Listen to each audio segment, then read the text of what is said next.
The Art of War is an ancient Chinese military text written by the high-ranking military general Sun Tzu in 500 BC.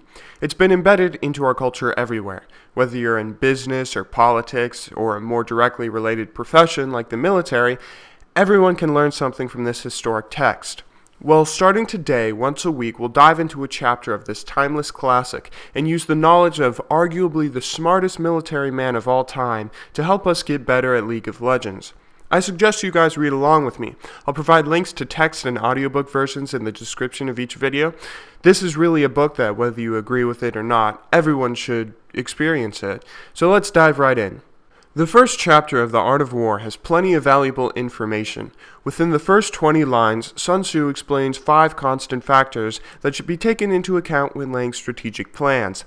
The 5 constants are 1. The moral law, which causes people to be in complete accord with their ruler, so that they will follow him regardless of their lives and undismayed by any danger. Now keep in mind that this was written at a time where China was divided up into a number of different states, all of which were at war with each other constantly. A unified state behind a unified army, behind a strong leader was important, and it's important in League too. Whether you're the one leading or a soldier following, if you have a more organized team than your opponents, then you'll probably end up winning. Take for instance a normal game. Blue side has a bunch of COD players, all of which are looking out for themselves, while purple side has a Nidalee top who takes charge and tries to lead her team to victory. That Nidalee will be able to split push, cause people to shift their attention top, call for dragon, back off, push again, take top tower, continue pushing, call for her team to take bottom tower, etc., etc., etc. The other team will be a disorganized mess, always one step behind, not sure how to react to anything. If you have a team with one leader along with 4 other players willing to follow, you'll be able to beat any less organized team. The second constant is heaven. Heaven signifies night and day, cold and heat, times and seasons. Heaven signifies the broader environment of a conflict. There are plenty of instances throughout history where this second constant has decided battles. Hitler and Napoleon trying to invade Russia in the winter being the most obvious and prominent example that comes to mind.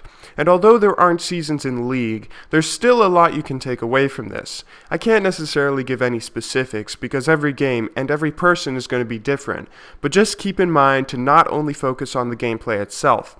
Things that may not seem like they have much to do with the game you're in right now, like losing the previous 10 games and going on tilt beforehand, can drastically change the outcome of a game.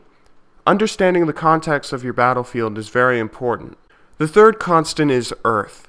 Earth comprises distances, great and small, danger and security, open ground and narrow passes, the chances of life and death.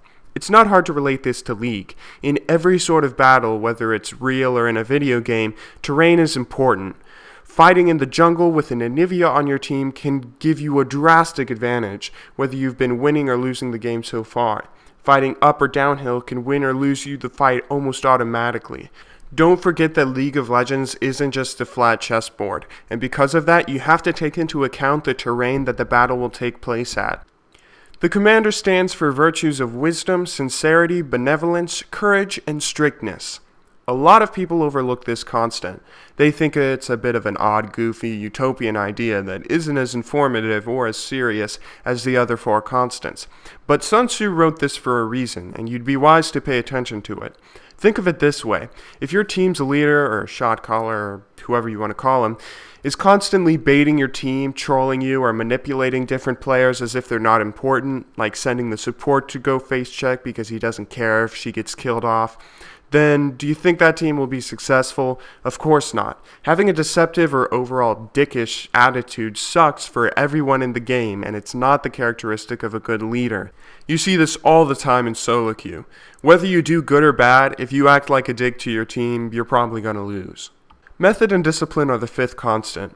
By method and discipline are to be understood the marshalling of the army and its proper subdivisions, the graduations of rank among its officers, the maintenance of roads by which supplies may reach the army, and the control of military expenditure. This constant refers to the way an army, or a team in our case, organizes its resources and people.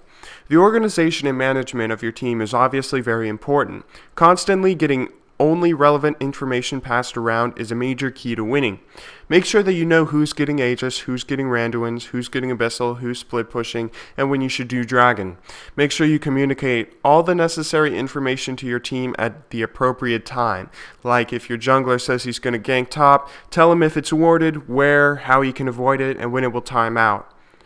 Sun Tzu continues on to say all warfare is based on deception and gives a lot more good advice. He tells of 7 considerations based on his 5 constants that when asked can predict the outcome of any battle. However, the biggest lesson relating to League of Legends lies in the title, Laying Plans. I won't go so far as to say a game of League of Legends is most often decided before it even starts, because I don't think that's true. I firmly believe that for the majority of us, regardless of the situation you're handed, you can win. But a large part of the game can be won if you make plenty of calculations beforehand. Understanding your team's composition, what you should be bringing to the team, and how to build your champion beforehand is extremely important. Even though you should only be playing a select number of champions, that doesn't mean you shouldn't be thinking about what you'll be providing to the team each and every champion select of each and every game. Get off Reddit and stop watching YouTube videos. You should be thinking about the upcoming game. If you're laning, look at your lane opponent and the opposing jungler. Think about how you're going to play the lane, and don't forget to adjust your build accordingly.